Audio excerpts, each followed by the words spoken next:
Olá, meus amigos, espero que estejam todos bem. Vamos então dar continuidade à nossa disciplina de Direito Civil 5, continuando a tratar do tema que nós começamos a falar na última aula. Vamos falar então aqui dos direitos de vizinhança, que, como bem vimos, temos muitas confusões aqui entre vizinhos. E vamos pegar então essa seção próxima dentro do direito de vizinhança e estudarmos um pouco sobre os limites entre os prédios e o direito de tapagem, que está previsto aqui a partir do artigo 1297 do Código Civil. Então, vamos lá dar uma olhada. Olha só, o proprietário tem direito a cercar, murar, valar ou tapar de qualquer modo o seu prédio, urbano ou rural, e pode constranger o seu confinante a proceder com ele à demarcação entre os dois prédios, a aviventar rumos apagados e a renovar marcos destruídos ou arruinados, repartindo-se proporcionalmente entre os interessados as respectivas despesas.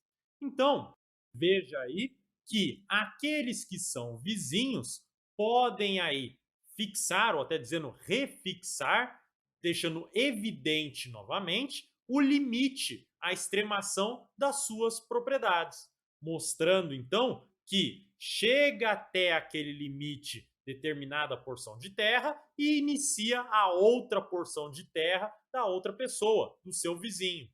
Podendo fazer isso por meio de muros, valas, né, por cercas, ou seja, qualquer que seja o objeto que mostre o fim daquela propriedade e o início da próxima. Então, nós temos as regras que vão tratar especificamente do funcionamento desse direito de tapagem, dessa limitação entre os prédios. Vamos ver aí o parágrafo primeiro.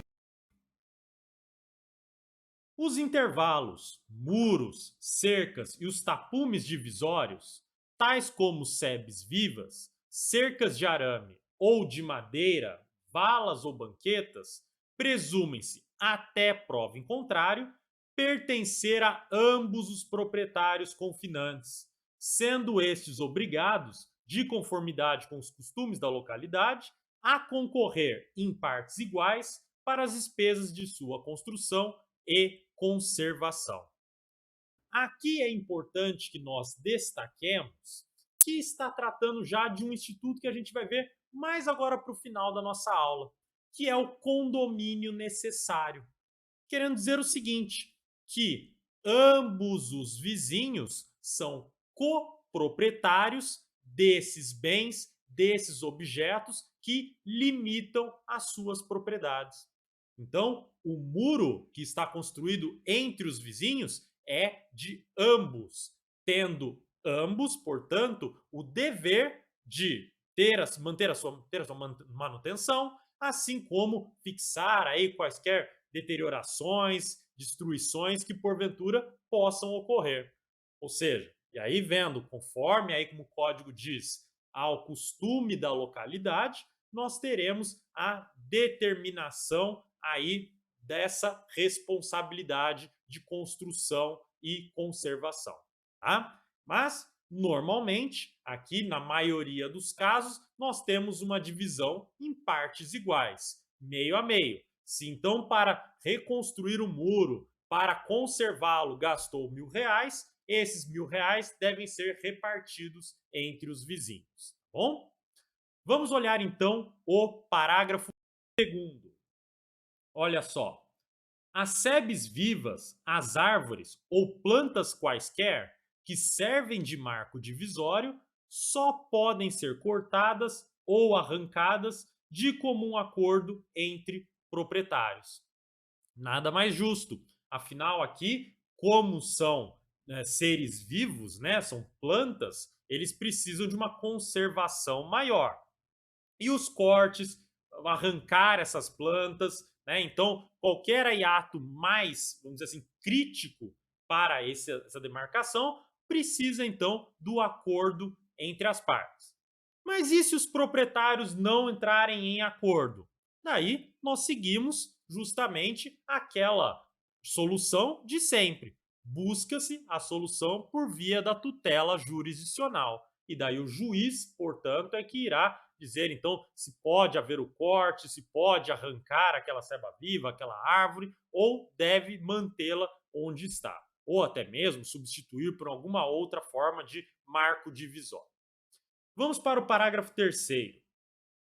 A construção de tapumes especiais para impedir a passagem de animais de pequeno porte ou para outro fim pode ser exigida de quem provocou a necessidade deles, pelo proprietário que não está obrigado a concorrer para as despesas. Vamos entender. Olha só, vamos dizer que eu, na minha propriedade, eu tenho criação de animais de pequeno porte. Galo, galinha, cachorro, gato, seja lá o que for. E esses animais, obviamente, né, eles não ficam confinados de maneira tão pacífica. Né? Eles vão querer explorar o terreno e, por vezes, pode muito bem acabar invadindo o terreno do meu vizinho.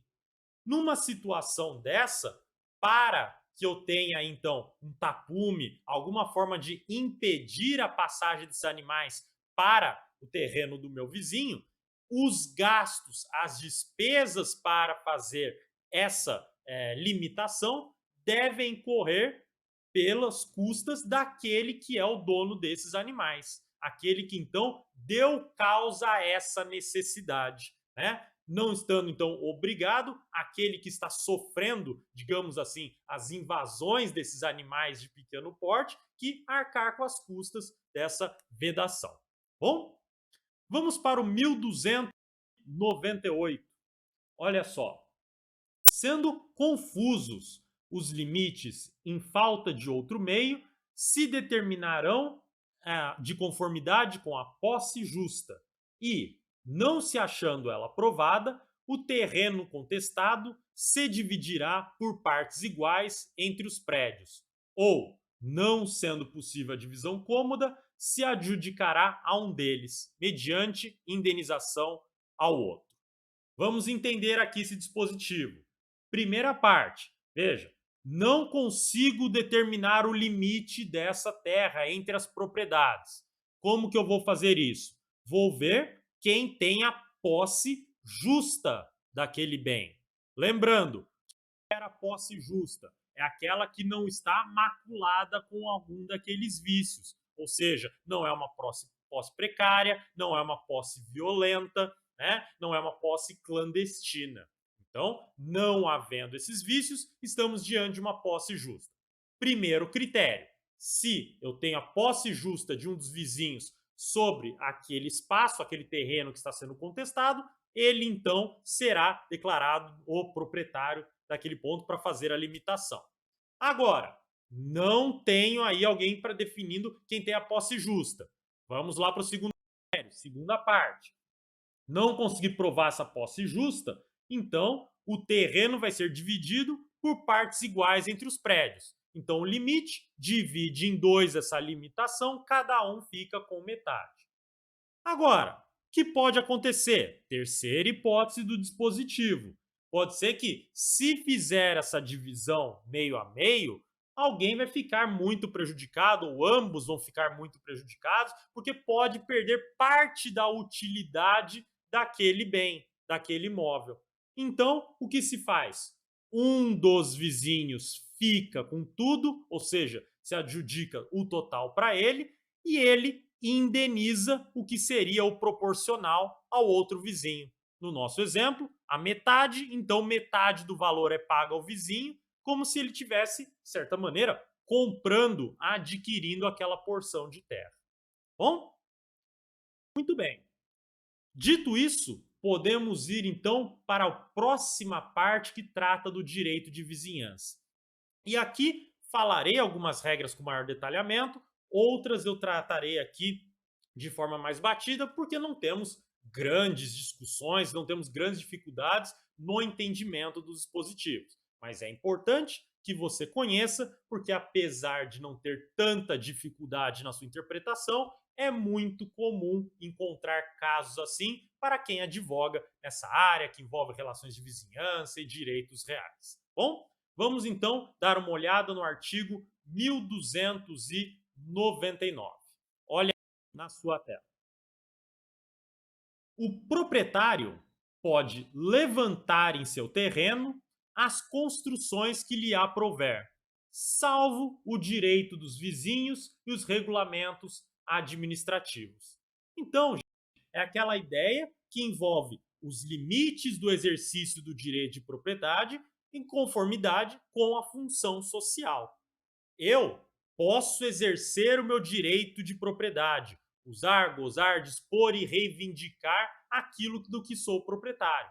Mas isso não é um direito absoluto. Ele pode ser relativizado conforme os direitos das demais pessoas que convivem e que estão dentro do contexto das circunstâncias que me rodeiam. Por isso, então, eu posso construir, posso fazer as construções lá que eu tiver vontade, mas devo obedecer aquilo que é limitação pelo direito de vizinhança, não só daquilo que nós já vimos, como vamos ver agora, como também os regulamentos administrativos, porque a cidade, por exemplo, a municipalidade, pode ter um plano diretor, pode ter diretrizes urbanas próprias que permitem ou não determinadas construções, determinados locais. Vamos dar um exemplo: próximo a aeroportos, não é permitido levantar construções em uma determinada altura, sob pena de ter o perigo aí de causar um acidente aéreo. Então, temos algumas limitações administrativas que devem ser respeitadas. Vamos olhar então o artigo 1300 para começar a ver essas limitações e como que se dá então essa relação de vizinhança. Olha só, o proprietário construirá de maneira que o seu prédio não despeje águas diretamente sobre o prédio vizinho. Veja que nós vimos lá na última aula a questão dos canos e tubulações, como que funciona, e também se a pessoa tem uma calha, se tem alguma coisa, um meio ali de transportar água de sua propriedade para outra, ele precisa aí se preocupar, em razão da função social da propriedade, que essas águas não sejam despejadas no prédio vizinho a ponto de prejudicar o seu uso e fruição, né? Então, aqui é essa primeira preocupação do legislador. Artigo 1301. É defeso abrir janelas ou fazer eirado, terraço ou varanda a menos de 1,5 m do terreno vizinho. Então, não pode ter janela aí a menos de 1,5 m. Depois, as janelas cuja visão não incida sobre a linha divisória, bem como as perpendiculares, não poderão ser abertas a menos de 75 centímetros. E parágrafo 2º. As disposições deste artigo não abrangem as aberturas para luz ou ventilação, não maiores de 10 centímetros de largura, sobre 20 de comprimento e construídas a mais de 2 metros de altura de cada piso. Então veja, eu tenho limitação para a construção de janelas, mas eu não tenho uma limitação para abertura de luz ou ventilação. Afinal, a janela tem a razão de ser, para proteger a privacidade, a intimidade do seu vizinho. Afinal, não seria nem um pouco confortável você ter um vizinho com uma janela próxima e vendo tudo o que acontece dentro da sua casa, né? Então, você tem essa limitação feita pelo Código Civil. Agora, a abertura para luz, ventilação, não é utilizada para enxergar, para as pessoas verem. Tanto que tem lá construído a mais de 2 metros de altura. E não são muitas pessoas que ultrapassam, né, os 2 metros de altura, embora a população cada vez fique mais alta. Mas o legislador, à época, pensando nos anos 80, essa é uma altura interessante, não prejudicaria a intimidade, a privacidade dos vizinhos e atenderia às necessidades de luz e iluminação. Agora veja, qual que é a consequência para eu construir uma janela tão próxima? O que pode acontecer nesse caso? Vamos dar uma olhada no artigo 1302. Olha só. O proprietário pode, no lapso de ano e dia após a conclusão da obra, exigir que se desfaça janela, sacada, terraço ou goteira sobre o seu prédio. Escoado o prazo, não poderá, por sua vez, edificar sem atender ao disposto no artigo antecedente, nem impedir ou dificultar o escoamento das águas da goteira com prejuízo para o prédio vizinho. Olha só que interessante. Aqui, então, para eu reivindicar a demolição daquela janela que não respeita aquela distância mínima, eu tenho 1 ano e 1 dia, prazo decadencial para a propositura da ação. Qual ação? Vai depender do estado da obra. Se a obra ainda estiver ocorrendo, será a chamada ação de enunciação de obra nova. Que eu já digo para vocês, no Código de Processo Civil de 1973, tínhamos um procedimento especial para essa ação de enunciação de obra nova. Então, o código a regulamentava lá para frente, numa forma especial, tendo um procedimento próprio. Assim como nós vimos no caso das ações possessórias, reintegração e manutenção de posse. Agora, no Código de 2015, Código de Processo Civil de 2015, não há mais essa previsão como um procedimento especial, tendo que ser utilizado o procedimento comum para essa ação de enunciação de obra nova. Bom, pedindo as tutelas de urgência que sejam necessárias para impedir a continuidade daquela obra. Então, enquanto há construção, ação de enunciação de obra nova para obstar a continuidade dessa obra. Agora, se já está construído, então aqui eu devo me valer da ação demolitória. Ou seja, a obra está pronta e eu quero demolir essa obra para que ela seja construída novamente de maneira regular. Veja, isto dentro de 1 ano e dia. Porque se eu não fizer isso dentro de 1 ano e dia, eu perco esse direito, eu perco essa pretensão em razão da decadência ocorrida, da decadência observada desse artigo 1302. E aí, veja, a continuidade desse artigo 1302 ainda traz uma regra que pode ser bastante prejudicial para aquele que dormiu e o direito não socorreu aquele seu interesse. Vamos dar uma olhada de novo? Olha só, ele fala aqui, escoado o prazo, não poderá, por sua vez, edificar sem atender ao disposto no artigo antecedente, nem impedir ou dificultar o escoamento das águas da goteira com prejuízo para o prédio vizinho. Ou seja, eu tinha primeiro uma pretensão de poder aí exigir um direito de construir com a limitação feita pelo Código Civil. Não fiz isso em 1 ano e dia, decaiu essa minha pretensão junto com o meu direito, não posso mais exigir a demolição ou a não continuidade dessa obra.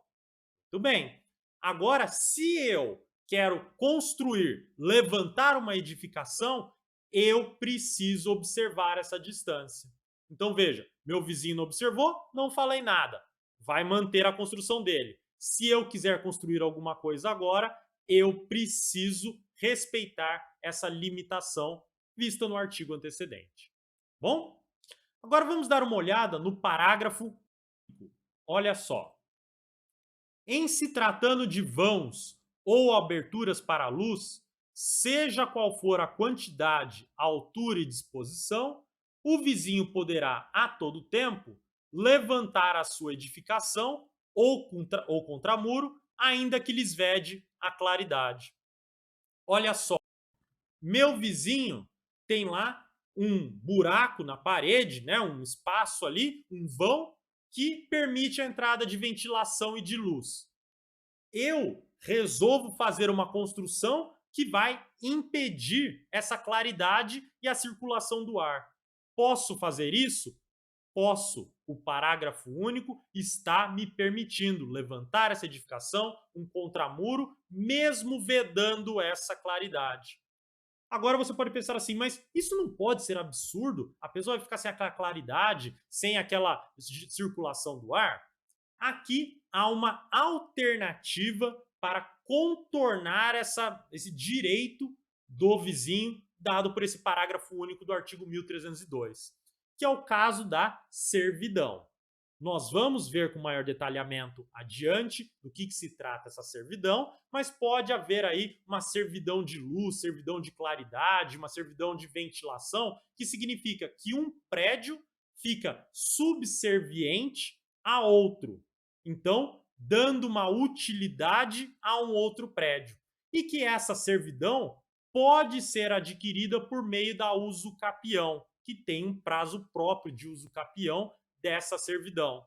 Se isso ficar configurado, se essa circunstância ficar configurada, eu posso exigir que seja desfeita essa obra, essa edificação, porque há uma servidão de claridade, uma servidão de luz desse outro prédio. Tá? Mas é uma hipótese um tanto quanto específica, que eu vou explicar um pouquinho mais com detalhe para vocês adiante, tá? Mas saibam que não é uma regra, portanto, aqui definitiva, que pode tapar a luz completamente e não há nada que o vizinho possa fazer. Bom, vamos então para os próximos dispositivos. Olha só. 1303. Na zona rural, não será permitido levantar edificações a menos de 3 metros do terreno vizinho. Tá? Então a gente tem também essa limitação aí na zona rural. Uma questão interessante que a gente pode levar em consideração aqui, que é o seguinte, vale aí tanto para essa questão rural como a urbana que nós falamos, a questão das janelas. Né? Vemos aí que a edificação não pode ter menos de 3 metros. Vamos dizer que eu construí a 2,80 metros, né? 2,8 metros aí, se for o caso. Veja só, será que mandar demolir essa construção pode ser uma medida razoável, uma medida proporcional? Veja que nós estamos diante aqui de uma regra clara, específica, mas que talvez o desrespeito mínimo a essa distância não leva aí a um prejuízo efetivo ao direito desse vizinho, à privacidade desse vizinho. E talvez seja muito mais oneroso você mandar derrubar aquela edificação, reconstruir, do que manter e talvez indenizar por alguma perda e dano. Né? Então, nós temos aqui também esse problema prático que vai além da questão hipotética, teórica prevista no Código Civil e que o juiz, pela sua equidade, deve analisar o caso concreto para ver se é o caso de fato de mandar demolir, né, ou até mesmo manter aquela construção e fornecer de forma alternativa, né, uma conversão em perdas e danos. Bom? Muito bem, vamos para o próximo dispositivo. Nas cidades, vilas e povoados cuja edificação estiver adstrita a alinhamento, o dono de um terreno pode nele edificar, madeirando na parede divisória do prédio contíguo, se ela suportar a nova construção, mas terá de embolsar ao vizinho metade do valor da parede e do chão correspondentes. Então veja aqui, a gente tem uma situação específica de ter aí edificações com alinhamento. E nela, então, você pode aproveitar aquela parede divisória, colocar o seu alicerce, fazer então aí toda a estrutura, as vigas próprias para dar aí suporte à sua construção e construir aí o seu prédio.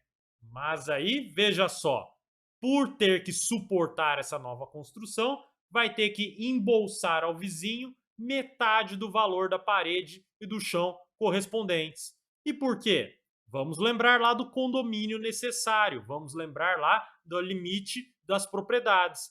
Como são condôminos, como tem aí copropriedade dessa parede e a parede já tinha sido construída sozinha por um dos vizinhos, então agora vai ter que embolsar o vizinho por metade desse valor, sobretudo porque está usando ela como suporte para a nova construção. 1305.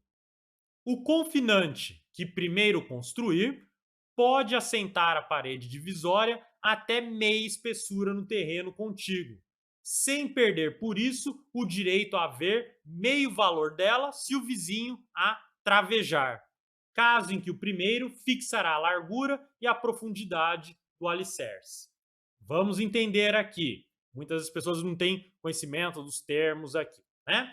Veja, vai assentar a parede divisória até meia espessura no terreno contíguo, para ficar aquela coisa, metade numa propriedade, metade na outra. E fica bem no meio, no limite aí entre as propriedades, essa construção dessa parede divisória. E daí? Vai ter o direito de haver metade desse valor se o vizinho exercer o seu direito de travejamento. O que é esse direito de travejamento? É justamente essa história de você colocar alicerces, colocar vigas para poder dar suporte a essa nova construção. E aí, nessa situação, esse primeiro aí que construiu a parede divisória, ele pode fixar a largura e a profundidade do alicerce que vai ser construído na parede que ele havia construído anteriormente. Bom?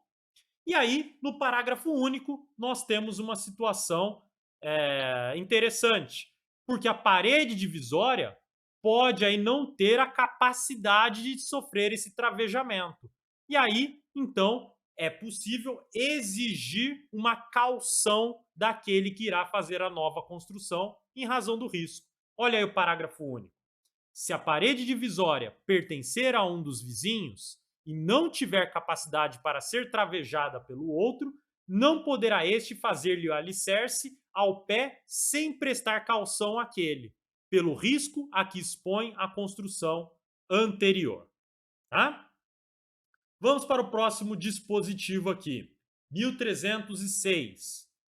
O condômino da parede meia pode utilizá-la até o meio da espessura, não pondo em risco a segurança ou a separação dos dois prédios, e avisando previamente o outro condômino das obras que ali tenciona fazer. Não pode, sem o consentimento do outro, fazer na parede meia armários ou obras semelhantes, correspondendo a outras da mesma natureza já feitas do lado oposto. Então, olha só, como metade dessa parede é de minha propriedade, condomínio aí necessário entre os vizinhos, eu posso então fazer obras nessa essa meia espessura, eu posso cuidar dela sem que isso cause qualquer risco à segurança do outro vizinho ou até mesmo aí distorça a separação entre os prédios. Então, digamos, para minha casa fica mais bonito que o muro seja pintado numa cor creme ao invés de ser uma cor branca. Posso fazer isso até a minha meia espessura, sem problema nenhum. Agora, eu não posso começar a fazer aí construções que possam trazer algum risco à segurança do vizinho, que possa causar algum desmoronamento ou então uma falta de comodidade em razão dessa construção nesse muro. Mas veja, aí há uma vedação grande no código que eu não posso transformar essa parede divisória em um armário, né? Ou então em alguma construção semelhante, só porque, em algumas situações, corresponde àquilo que o meu vizinho já fez. Então, digamos que ele transformou num armário, teve meu consentimento, e o outro lado eu quero transformar em armário. Eu preciso do consentimento do meu vizinho? Preciso. Porque a utilidade daquela parede não é para aumentar aí a utilidade em si do bem, mas é para dividir as propriedades, para demarcar essas propriedades. Por isso, então, eu preciso do consentimento do outro para dar maiores aí utilidades a ele, como dito no artigo, como transformar aí numa forma de armário para armazenamento de alguma coisa junto à parede. Bom, vamos então para o artigo 1307. Olha só. qualquer dos confinantes pode altear a parede divisória, se necessário reconstruindo-a, para suportar o alteamento. Arcará com todas as despesas, inclusive de conservação, ou com metade, se o vizinho adquirir meação também na parte aumentada. Então veja, o que é altear? É aumentar a altura. Então eu posso aumentar a altura da minha parede se eu quiser. E se precisar reconstruir a parede para suportar, melhor dizendo, esse alteamento, eu posso então fazer a reconstrução. Mas eu vou ter que arcar com as despesas e, inclusive, a conservação desse bem, dessa parede, né? Mas se o lado do vizinho, a meação dele, né, a espessura dele for também alterada, ele vai ter aqui também que arcar com metade desse valor, né? Porque eu posso subir a parede somente do meu lado. Não preciso subir a parede completamente. Mas se eu subir completamente, o vizinho vai ter que arcar com o valor também. Bom? 1308. Não é lícito encostar à parede divisória chaminés, fogões, fornos ou quaisquer aparelhos ou depósitos suscetíveis de produzir infiltrações ou interferências prejudiciais ao vizinho. Né? Veja, uma chaminé, um fogão, um forno, com certeza vai trazer um desconforto para esse vizinho. E, portanto, o legislador, já imaginando isso, diz que não posso construir esses bens, esses objetos aí na minha divisão. Parágrafo único. A disposição anterior não abrange as chaminés ordinárias e os fogões de cozinha. Claro, porque aqui a gente está falando daquelas chaminés que são grandes, fogões aí industriais, fornos que causam barulho, aquecimento, infiltrações, que são aí bastante prejudiciais aos vizinhos. Agora, fogão de cozinha, chaminé, por exemplo, básica de uma churrasqueira, não tem aí uma interferência tão grande. Não é um problema grande para o vizinho. E está dentro do limite de tolerância que se deve exigir na vida em comum, né? Na vida em sociedade. 1309. São proibidas construções capazes de poluir ou inutilizar para uso ordinário a água do poço ou nascente alheia a elas pré-existentes. Aqui nem preciso comentar nada, já é autoexplicativo o dispositivo. 1310. Não é permitido fazer escavações ou quaisquer obras que tirem ao poço ou à nascente de outrem a água indispensável às necessidades normais. Também autoexplicativo e tem muito a ver com aquela questão das águas, canais, tubulações que nós já trabalhamos anteriormente. 1311 é algo que acontece bastante no nosso dia a dia, aí que a gente vê. Não é permitida a execução de qualquer obra ou serviço suscetível de provocar desmoronamento ou deslocação de terra, ou que comprometa a segurança do prédio vizinho, senão após haverem sido feitas as obras acautelatórias. E o parágrafo único, o proprietário do prédio vizinho tem direito a ressarcimento pelos prejuízos que sofrer, não obstante haverem sido realizadas as obras acautelatórias. Então, muito comum por vezes acontecer de um terreno que tem aí um desnível, né, que é em formato até quase de morro, e um vizinho de cima começa a fazer obras lá que podem ter aí a possibilidade de causar um desmoronamento e prejudicar então a propriedade abaixo. Nessa situação, se pode exigir que o vizinho de cima faça anteriormente, antecipadamente, obras acautelatórias para impedir esse desmoronamento, para impedir então essa deslocação da terra e para que depois ele inicie a sua obra em si. E veja, fazer essas obras aí acautelatórias não o exime de responsabilidade se ainda assim houver o desmoronamento ou deslocamento de terra. Causou prejuízo, ato ilícito, ele deve responder pelo dano causado, mesmo tomando as medidas necessárias que se mostraram insuficientes. Bom, vamos para o 1312. todo aquele que violar as proibições estabelecidas nesta seção é obrigado a demolir as construções feitas, respondendo por perdas e danos. Então, aqui é o caso que eu falei já para vocês, da ação demolitória, da ação de enunciação de obra nova, que pode ser aí obrigado a fazer a demolição dessa construção, impedir essa construção e até responder por eventuais perdas e danos que tenha causado. Bom? Artigo 1313, muito comum para quem aí viveu em casa. Olha só. O proprietário ou ocupante do imóvel é obrigado a tolerar que o vizinho entre no prédio, mediante prévio aviso para 1. Dele temporariamente usar, quando indispensável a reparação, construção, reconstrução ou limpeza de sua casa ou do muro divisório. E 2. Apoderar-se de coisas suas, inclusive animais, que aí se encontrem casualmente. Nós temos duas situações cotidianas. Primeiro, seu vizinho, por vezes, está com algum problema na casa, infiltração, está aí deteriorando alguma parte do seu imóvel, e para verificar ou até mesmo para fazer a reforma, é preciso que entre na casa do vizinho e faça essa reconstrução, essa reforma necessária.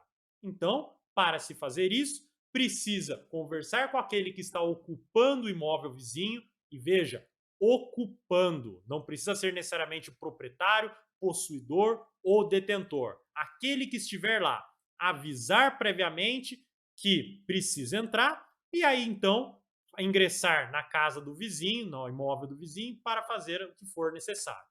Ou até mesmo, por vezes, que cai objetos de um vizinho na propriedade do outro. Muitas vezes, criança jogando bola, a bola cai no vizinho. Ou até mesmo as roupas de um varal que acabam sendo levadas pelo vento caem na casa do vizinho. Veja, você pode pedir autorização, prévio aviso aí, para ingressar na casa do vizinho e recuperar esses bens. Inclusive, como ele diz lá no artigo, animais que tenham invadido. Bom? Muito bem. Parágrafo 1º. O disposto neste artigo aplica-se aos casos de limpeza ou reparação de esgotos, goteiras, aparelhos higiênicos, poços e nascentes ao aparo de cerca viva. Parágrafo 2º. Na hipótese do inciso 2º, uma vez entregues as coisas buscadas pelo vizinho, poderá ser impedida a sua entrada no imóvel. Obviamente, já pegou o que tinha que pegar, não tem por que ficar lá. E parágrafo 3º, se do exercício do direito assegurado neste artigo provier dano, terá o prejudicado direito a ressarcimento. Lógico, causou dano, deve ter a pessoa causadora do dano a obrigação de reparar. Isso então, pessoal, encerramos direito de vizinhança e podemos começar a falar agora sobre condomínio. Que eu já adiantei aqui, de certa forma, para vocês, que o condomínio é aquela copropriedade, ou seja, pessoas distintas que são proprietárias do mesmo bem. Então, duas pessoas podem ser proprietárias de um imóvel, de um bem móvel, e elas então terão condomínio sobre ele. E nós temos várias espécies de condomínio previstas no nosso ordenamento jurídico. Especificamente aqui no Código Civil, falamos de condomínio necessário, condomínio voluntário, condomínio de lotes, condomínio edilício e a multipropriedade. Nós vamos ver alguns de forma mais superficial, outros de maneira mais aprofundada, cada um deles.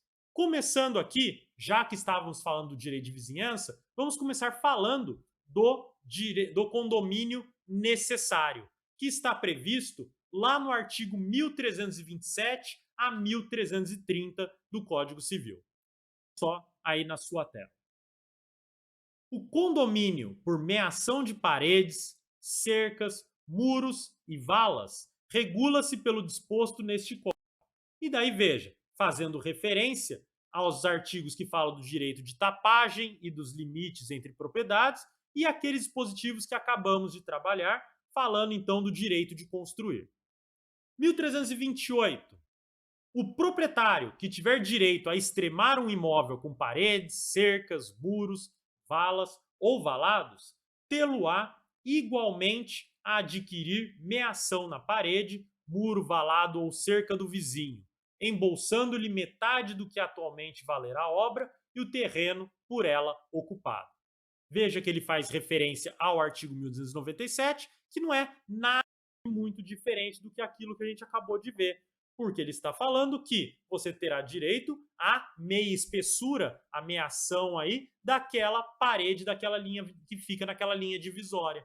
Então, se o muro já estiver construído e eu pagar metade do valor dessa obra, então eu tenho a meiação desse direito aí, desse muro, e daí então eu posso cuidar dessa meia espessura conforme a gente falou já no direito de construir. Vamos para o 1329. Olha só. Não convindo os dois no preço da obra, será este arbitrado por peritos, a expensas de ambos os confinantes. Então não sei quanto que custa o valor do muro, vou chamar um perito então para arbitrar qual que é esse valor e cada um vai proporcionalmente ser aí responsável por parte desse valor. E 1330. Qualquer que seja o valor da meação, enquanto aquele que pretender a divisão não o pagar ou depositar, nenhum uso poderá fazer na parede, muro, vala, cerca ou qualquer outra obra divisória. Veja que nada mais justo. Afinal, se ele ainda não pagou o valor desse bem, não depositou, ele não pode usufruir dele. Então ele vai ter que manter lá incólume essa parede, esse muro, essa vala, até que seja feito o pagamento desse valor da meação e aí sim ele poder usar e usufruir desse muro na linha divisória. Ok? Então veja que o domínio necessário é aquele em que há copropriedade não por vontade das partes, mas imposto em razão das circunstâncias, em razão desse limite que há entre as propriedades. E que as partes então são obrigadas, de certa maneira, a ter uma copropriedade, ter um condomínio com aquele seu vizinho, que é o caso mais comum que a gente encontra. Agora, por outro lado, as pessoas podem voluntariamente se tornarem coproprietárias de bens. Por exemplo, um imóvel pode ser de propriedade de duas ou mais pessoas, porque assim quiseram. Por vezes, cada uma contribuindo proporcionalmente à aquisição daquele bem. E daí, cada um terá uma fração ideal daquele imóvel ou até mesmo daquele imóvel que foi adquirido. Essa a situação a gente chama de condomínio voluntário e que aí terá a sua regulamentação do artigo 1314 a 1326 do Código Civil. Vamos dar uma olhada para ver como que funciona esse condomínio voluntário? Olha só o artigo 1314. Cada condômino pode usar da coisa conforme sua destinação. Sobre ela exercer todos os direitos compatíveis com a indivisão, reivindicá-la de terceiro, defender a sua posse e aliar a respectiva parte ideal, ou gravá-la. Então, veja só, respeitando a destinação daquele bem, por exemplo, de um imóvel, se ele é residencial, mantendo ele como residencial, ou se é comercial, mantendo a sua natureza de ser comercial, esse bem pode ser utilizado pelo condômino. Então, para usar como residência, como parte de comércio. Assim como exercer todos os direitos que são aí compatíveis com a indivisão desse bem, ou seja, se eu tenho um imóvel com outra pessoa, posso exercer meu direito de uso com ele com a compatibilidade para que eu não impeça completa e absolutamente a possibilidade de exercício da propriedade pelo outro condômino e reivindicar contra terceiro, que talvez esteja utilizando indevidamente ou tenha invadido, o caso lá, então, que a gente busca reintegração de posse, manutenção de posse, e também eu posso me desfazer daquela fração ideal. Ou seja, eu posso alienar essa minha fração ideal, né? Ou até mesmo gravar. O que seria gravar? colocar aí uma garantia sobre a minha porção ideal. Por exemplo, uma hipoteca no caso do imóvel, um penhor no caso do imóvel e assim vai. Bom, vamos para o parágrafo. Olha só. Nenhum dos condôminos pode alterar a destinação da coisa comum, nem dar posse, uso ou gozo dela a estranhos, sem o consenso dos outros. Então veja, eu não posso transformar um imóvel que é residencial em comercial sem avisar os demais condôminos. Precisa do consentimento deles. Assim como eu não posso, por exemplo, alugar aquele bem sem os outros consentirem com o aluguel, tá? Para dar dois exemplos claros que acontecem aí nesse caso do parágrafo único. Vamos para o 1315. Olha só. O condômino é obrigado, na proporção de sua parte, a concorrer para as despesas de conservação ou divisão da coisa e a suportar os ônus a que estiver sujeito. E, parágrafo único, presumem-se iguais as partes ideais dos condôminos.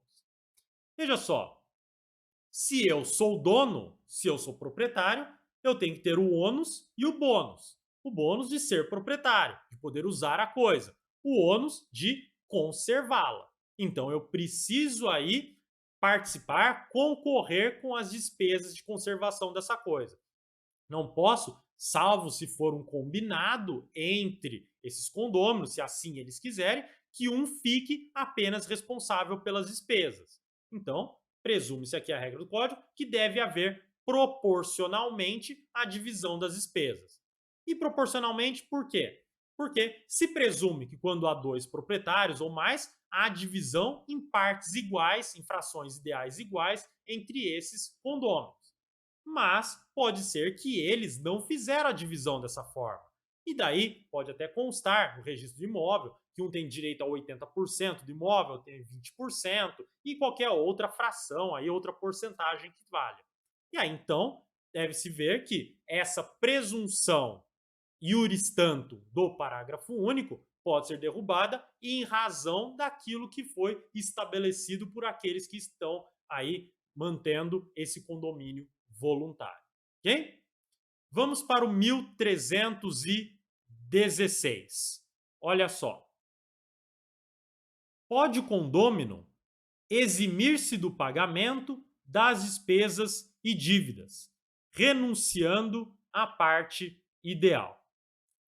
Nessa primeira parte aqui, veja, não quer arcar com as dívidas, com as despesas, único jeito, extingue a propriedade para você, naquela forma que a gente falou já anteriormente em aula passada, por meio da renúncia. Renunciei à propriedade, não sou mais responsável pelas despesas, então posso me eximir do pagamento delas. Agora vamos olhar o parágrafo primeiro. Se os demais condôminos assumem as despesas e as dívidas, a renúncia lhes aproveita, adquirindo a parte ideal de quem renunciou na proporção dos pagamentos que fizerem. Então, olha só, uma das partes, um dos condôminos renunciou, agora os outros condôminos ficaram responsáveis pelas despesas que era desse condômino renunciante. Na proporção da responsabilidade deles, eles vão adquirir, então, a propriedade daquela fração ideal. Então, se alguém está pagando 80% daquela despesa daquela fração ideal, que seria desse condômino renunciante, então ele vai adquirir 80% dessa fração ideal aí renunciada, tá? E o outro ficará com os 20%. Bom? E parágrafo 2º, olha só. Se não há condômino que faça os pagamentos, a coisa comum será dividida. Então aí, se ninguém ficou responsável pelo pagamento dessa coisa comum, ela vai ser dividida entre os condôminos restantes. Bom? Da forma aí como eles pretenderem fazer. Vamos para o 1317. Olha só. Quando a dívida houver sido contraída por todos os condôminos, sem se discriminar a parte de cada um na obrigação, nem se estipular solidariedade, entende-se que cada qual se obrigou proporcionalmente seu quinhão na coisa comum. Vamos entender isso com calma? Olha só. Primeiro, todos os condôminos contraíram uma dívida para, então, beneficiar o condomínio. Vamos dizer que todos os condôminos, então, assinaram lá o contrato, mas contrataram um serviço de reforma de um dos dormitórios. Então, se há aí essa dívida contraída, todos eles vão ficar responsáveis pelo pagamento. Como? Proporcionalmente ao seu quinhão na coisa comum. Então, se um tem direito a 70% do imóvel e o outro 30%, essa reforma ficará responsável um por 70% do valor e o outro 30%. Salvo se as próprias partes estipularem solidariedade. Lembra lá, obrigação solidária, que daí todo mundo é responsável pelo pagamento do total da dívida, né? Ou então, se eles mesmo entre si não estipularam quanto que cada um ficou responsável pela parte da obrigação. Porque eles podem, entre eles, se organizar e falar, eu quero pagar 20%, você paga 80%, vamos fazer meio a meio, daí eles decidem entre eles. Então, se não tiver isso, nem solidariedade, a despesa deve ser aí, então, rateada proporcionalmente ao quinhão que cada um tem, a fração ideal que cada um tem daquele imóvel. Bom, vamos para o 1318. Olha só. As dívidas contraídas por um dos condôminos em proveito da comunhão e durante ela obrigam o contratante, mas terá este ação regressiva contra os demais. Então vamos imaginar aqui agora de novo. Vai fazer a reforma do dormitório. Só que um só condômino contratou esse valor, contratou essa reforma. O que ele vai fazer? Ele, perante aquele que está fazendo a reforma, ele fica obrigado, sozinho, porque ele consta no contrato como o devedor do valor a ser entregue àquele que vai fazer a reforma, né? Agora, feito o pagamento, ele tem ação de regresso contra os demais condôminos. Agora ele pode exigir proporcionalmente o valor que cada um caberia pelo proveito que tirou com essa reforma realizada. Bom, vamos para o 1319. Cada condômino responde aos outros pelos frutos que percebeu da coisa e pelo dano que lhe causou. Nada mais justo. Se a coisa deu frutos, né? Se tirou aí então utilidades, benefícios dessa coisa, todos os condôminos têm direito. Assim como se causou dano à coisa aí de todos, então esse dano deve ser ressarcido a todos também. Bom, 1320. A todo tempo será lícito ao condômino exigir a divisão da coisa comum, respondendo o quinhão de cada um pela sua parte nas despesas da divisão. Então, gente, aqui o condômino pode escolher se desfazer da coisa, alienar esse bem.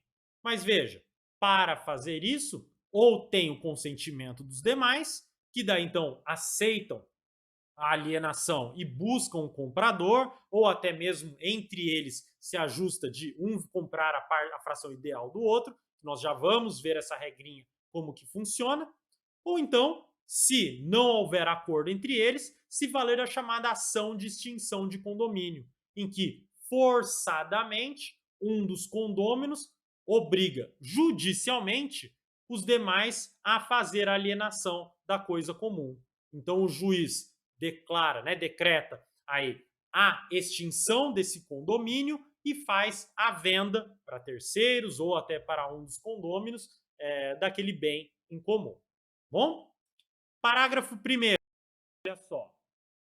Podem os condôminos acordar que fique indivisa a coisa comum por prazo não maior de 5 anos, suscetível de prorrogação ulterior. Então veja, se as partes assim quiserem, elas entram em comum acordo e falam que não pode haver essa divisão, nem ação de extinção de condomínio, nenhuma forma de divisão, num prazo de 5 anos, prorrogável por mais uma vez aqui, por mais 5 anos. Parágrafo 2º, olha só, que fala no caso da doação e do testamento. Não poderá exceder de 5 anos a indivisão estabelecida pelo doador ou pelo testador. Então veja, se em comum acordo eu posso manter indivisa a coisa por 5 anos, prorrogáveis por mais 5, no caso de doação e testamento, somente 5 anos. Então, fiz aí a transmissão daquele bem por meio de testamento. Posso colocar que 5 anos não poderá haver a divisão dessa coisa. Ou doei para alguém aquele bem. Pode constar lá no contrato de doação que a coisa deverá ficar indivisa por 5 anos. Bom? Parágrafo 1º. Olha só. A requerimento de qualquer interessado, e se graves razões o aconselharem, pode o juiz determinar a divisão da coisa comum antes do prazo. Vamos pensar aqui numa situação de pandemia, que a pessoa está passando necessidade, precisa alienar esse bem para a sua própria subsistência, para atender a dignidade da pessoa humana, para o sustento da sua família. Então, ela pode fazer o pedido judicial para que o juiz autorize a divisão da coisa comum, mesmo dentro aí do prazo de indivisão. Bom, vamos para o artigo 1321 e 1322. Olha o 1321. Aplicam-se à divisão do condomínio, no que couber, as regras de partilha e herança, que aqui é a matéria de direito das sucessões que nós vamos estudar aí lá em Direito Civil 7. Então, temos ainda uma trajetória para falar sobre isso. 1322.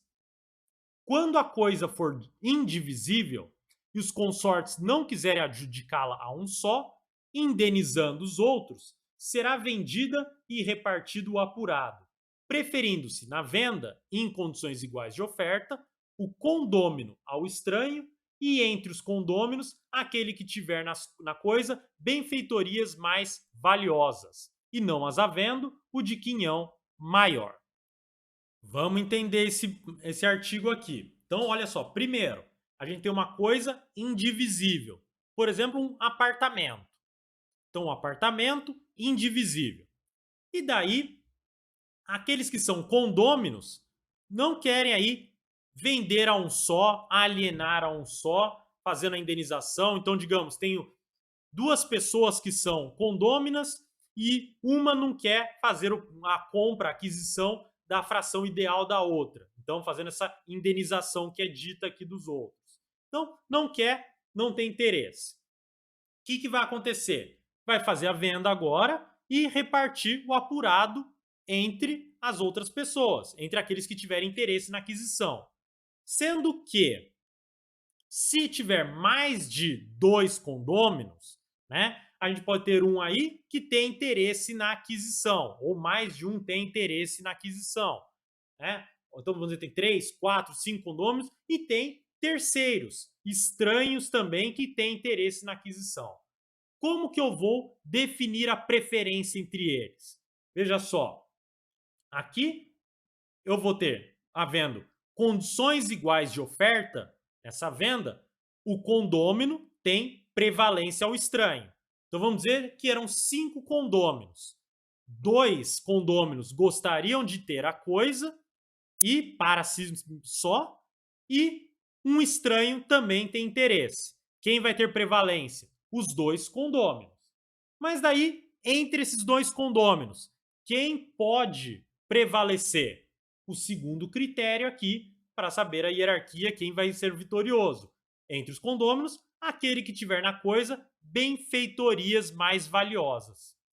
Daí, ninguém fez benfeitorias, ou as benfeitorias são do mesmo valor, tudo mais, né? Veja só, se não tem, aquele que tiver o quinhão maior, a fração ideal maior, é que vai, portanto, ter preferência aí na venda, né? Na aquisição desse bem aí e na extinção desse condomínio. Parágrafo único. Se nenhum dos condôminos tem benfeitorias na coisa comum e participam todos do condomínio em partes iguais, realizar-se-á licitação entre estranhos e, antes de adjudicada a coisa aquele que ofereceu o maior lanço, proceder-se-á à licitação entre os condôminos, a fim de que a coisa seja adjudicada a quem afinal oferecer melhor lanço, preferindo, em condições iguais, o condômino ao estranho. Então, olha aqui como é que vai funcionar essa história. A gente tinha primeiro diferença entre benfeitorias mais valiosas ou então de quinhão entre os condôminos, o que dava para perceber qual teria preferência aí na adjudicação da coisa para si, independente dos demais. Então, até inclusive vencendo estranhos. Mas aqui no caso do parágrafo único, todos esses condôminos não têm benfeitorias e até mesmo eles também têm quinhões iguais, frações ideais iguais sobre a coisa. Então não dá para utilizar aqueles critérios do caput. Então, o que o parágrafo único diz? Faça uma licitação entre os estranhos para ver qual que é o lanço maior dado por eles. Quanto que você paga? Então, eles vão fazer lá uma licitação, vão fazer como se fosse um leilão, e nesse leilão vai definir que o estranho paga tanto, saiu como vencedor. Ele vai receber a coisa? Não. O que vai acontecer agora? Vai ter uma licitação entre os condôminos. E os condôminos agora vão ter que usar como patamar aquele lance do estranho.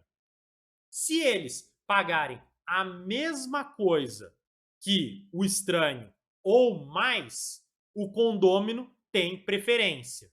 Se não conseguirem pagar o patamar desse estranho, é o estranho que vai levar a coisa. Bom? Então veja que aí o código define várias etapas para solucionar esse problema. E veja que há preferência dos condôminos, o que lembra uma regra que nós já vimos lá em Direito Civil 4 no contrato de compra e venda, que o artigo 504 dá preferência aos condôminos na aquisição de um bem quando há esse condomínio, portanto. Pega lá o artigo 504 depois, compara com a redação desse artigo 1322 e você vai ver a semelhança de tratamento entre eles. Bom, pessoal, era isso que eu tinha então para falar na aula de hoje. Na próxima aula, então, continuamos a falar sobre condomínio, certo? Muito obrigado e até a próxima.